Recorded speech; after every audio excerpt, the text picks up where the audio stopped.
மீண்டும் திராவிட முன்னேற்ற கழகம் தான் ஆட்சிக்கு வருகிறது.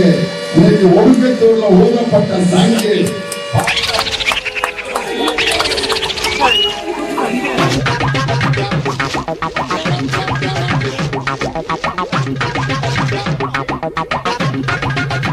தொல்லை கொடி கொண்ட கருணாநிதி வாழ்கவே.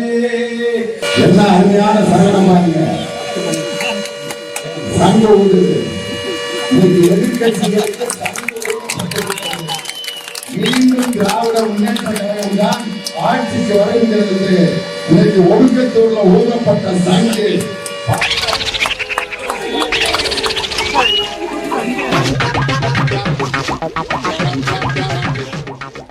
அடுத்த தேர்தலிலும் திமுகவே எதிர்க்கட்சிகளுக்கெல்லாம் சிம்ம சொப்பனமாக அமையும் என்ற விதத்தில் ஐலியோனி பேசிக் கொண்டிருந்த போது திடீரென்று மின்சாரம் துண்டிக்கப்பட்டதால் அங்கு பரபரப்பு ஏற்பட்டிருக்கிறது.